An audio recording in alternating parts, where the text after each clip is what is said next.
Good morning. Good morning. Good morning. Welcome to worship this morning. What a beautiful day. I haven't seen a day this great in a long since yesterday. The day before, and like all pretty much spring and summer, we've had really good weather. Love it.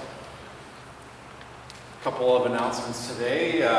We are celebrating with Lavon the birth of her new granddaughter, great-granddaughter, Sailor. Sailor? She is glowing. Look at her. She's in Missouri. She lives in Missouri. Yeah, she lives in Missouri.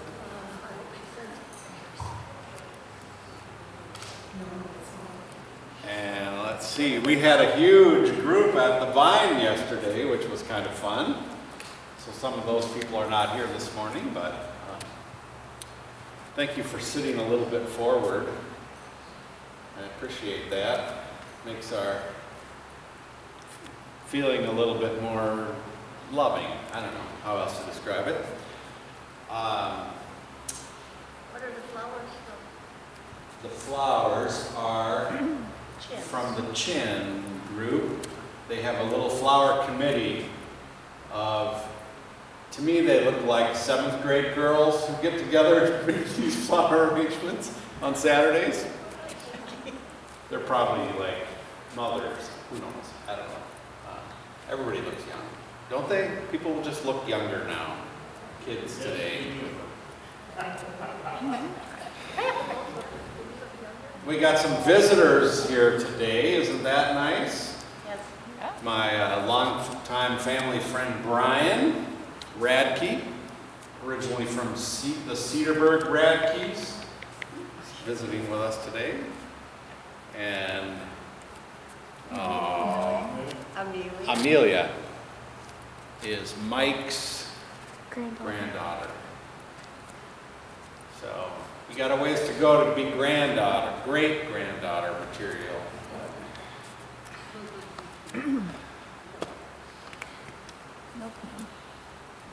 We have a sign-up sheet out there. We're going to the baseball game. We're going to go see the Milkmen. And if you want to come and be a part of that, it's going to be a fun day. You can sign up in the back. We need to have 20 people in order for us to get a group rate. So I think we only need a couple more. So probably one way or another, I'm sure we'll hit 20. But if you can come, that'd be great. We'd love to have you. Pizza. Pizza. Apparently, pizza. Bread bake. Oh. Bread bake. Oh, we're having a The bread 19th. bake and a pizza dinner. And that is coming up when? 19th. The 19th. Yeah. Come and help us make a bunch of bread that we send all over the state to people with food insecurity. So come help us be a part of that. I hope you had a good 4th of July. Sharon and I went up to Ashland, Wisconsin with our little camper. We initially were going to be at Copper Falls. We had a reservation, and we got out of the camper, and I got attacked, almost carried away by mosquitoes. So we got back in the camper, and we drove to Ashland and looked for some place to eat, and thought, well, we'll just spend the week in the camper. But we saw there was a campsite right on Lake Superior that was available for no apparent reason. Nobody knows why. Somebody was scared off by the rain, maybe. And so we were able to camp right on Lake Superior. And what we did not know was on the night of the 4th, the people came to put the fireworks off in a truck about 1,000 feet from where we were at. And it was lovely. It was like having your own fireworks in your backyard, but like a lot better than that. So it was fun. And we had a ball, and I'm so refreshed from a couple of days of camping with my lovely wife. Life can't get any better. You may be seated.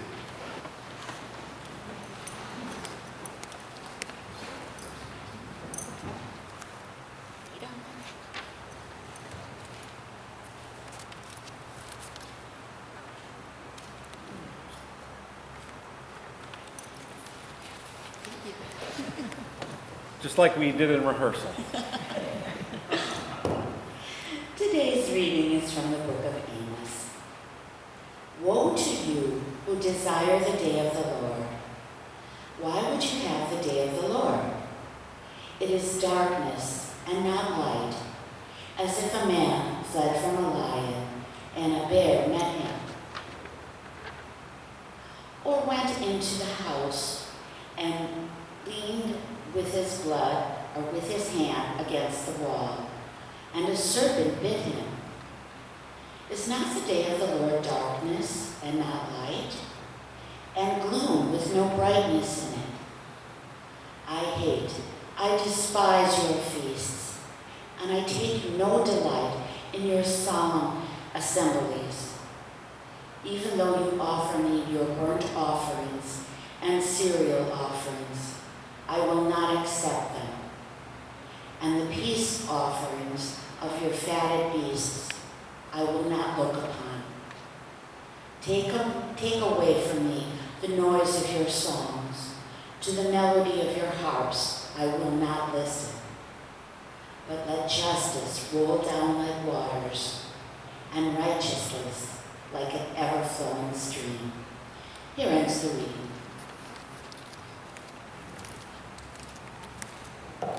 So this is from Amos. Amos was an excitable fellow. He was a prophet.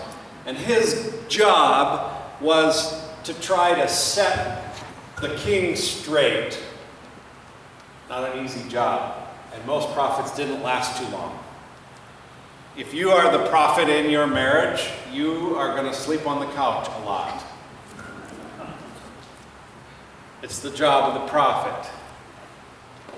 I was trying to be prophetic when I was in college. I was at Carthage College, and one of the things that they did at Carthage, every Wednesday at 11 a.m., they had chapel. And you had to go. And you had to get a slip when you walked in and put your name on it. And then hand it in when chapel was done, right? Priscilla knows she was there. Not at the same time, narrowly missed each other. We didn't use paper slips, though. You We were didn't? on an honor. Oh, you were on honor. Well, they ruined it for the rest of us. No, they took attendance. They had assigned seats. Oh, they did? Okay. Well, I got a slip and it said, you put your name, and if you were in chapel today, and if you missed, you could come get a slip, and then you had to write the reason you weren't in chapel today. And so I filled mine out, and I said, Amos 5:21, which is, I despise your worship gatherings. I will listen to the songs of your harps no more. On and on, yada, yada, yada. Well, that earned me a private meeting with Pastor Steve Samuelson, who was the dean of the chapel, campus pastor. And it's probably because of that meeting that I stand here today, maybe. So this was a big deal for me. Some of you might be wishing it had never happened. But Amos was trying to set straight, turn people back to God. Things weren't going well. Amos lived in the northern kingdom just before the Assyrians came and took them and carried them off into exile. And had the Assyrians never done that, we probably wouldn't know anything about Amos. His book was actually a bunch of oracles. An oracle, a prophetic oracle, is a speech, a stump speech that you give out loud. And so you try to make it provocative. I despise your worship gatherings. And then what he said came true. And they go, oh yeah, remember Amos? He warned us about this. We should probably write down what he said and save it for future generations.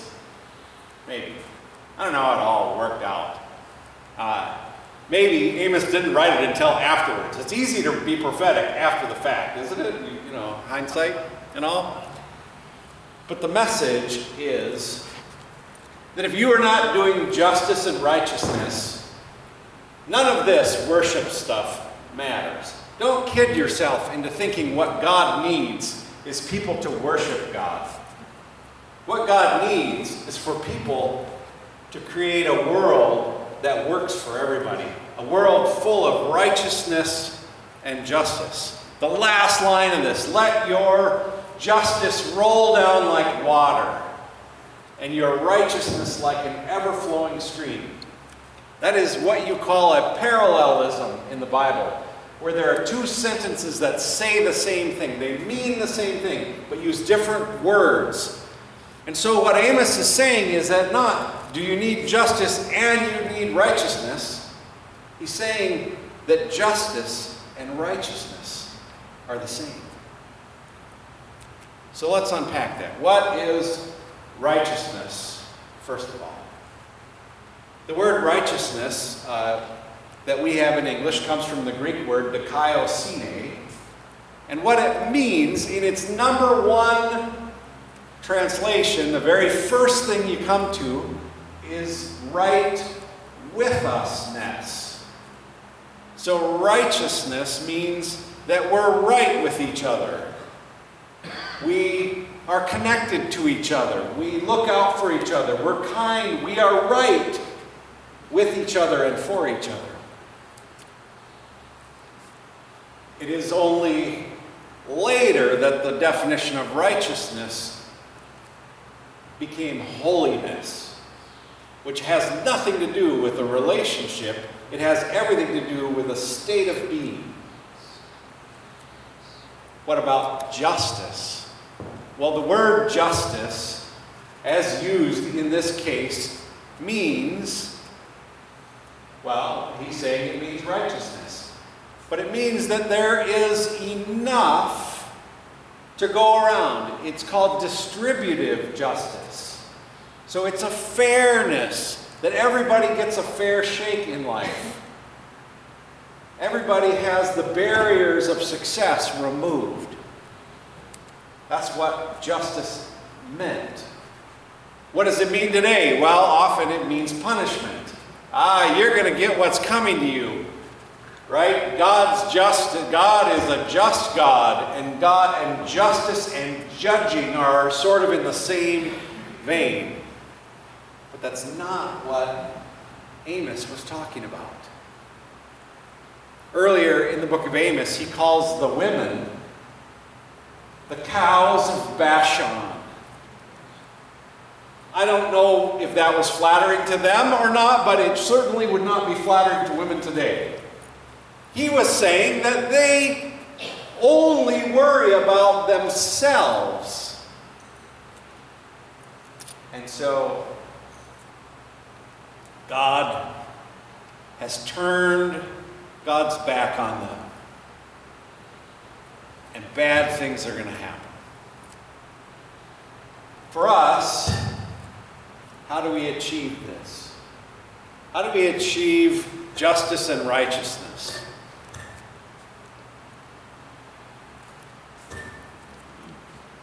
Sometimes it seems overwhelming. I watch the news, and almost leading off the news is another mass shooting. Somebody took a gun and decided they were going to go out and kill some random strangers. And I don't think that is the problem. I think that is the symptom. I think the problem is, like at the time of Amos, there are a lot of people who can't get enough. And it's not just money. Most of these people don't have any friends. They have mental illness, maybe from being wounded in some way in the past. And nobody knows who they are. I guess you start a new way of being by being new to the people around you. You can't do much about some random person in Arkansas or in Houston or in any of the other places. But you do have neighbors that live around you, that you can be justice and righteousness for. You can reach out and love them, even if they don't deserve it. And to know them and create a relationship with them. The sermon series is about convictions. There's a book by Marcus Borg entitled Convictions. Good book, you can read it. On his 70th birthday, he was asked by his church, where he was just a member. He was a theologian and a professor at the University of Oregon, Eugene. And he went to this little church, Lutheran church, and they said, on the occasion of your 70th birthday, will you preach and tell us what you have learned in 70 years? And so he came up with this sermon about different things. And one of the things is that he says that what he has learned is that God is concerned with justice and righteousness. And then he goes on to tell you what I told you about justice and righteousness. But I took this idea and decided for this summer I will give sermons about what I am passionate about. And I think that's a pretty good idea. If you have something you're passionate about, we'll give you a shot, maybe later in the summer. But I believe that it's what justice and righteousness teach us about who God is that I'm passionate about. Many people in our world, many Christians, believe that God sits in judgment of sin. That's God's number one job, like job description for being God. Monitor sin. That's not justice and righteousness in the way that we understand. God's number one job is to fill us with God's amazing love. So much so that it overflows onto the people around us if we let it. Our job is to participate in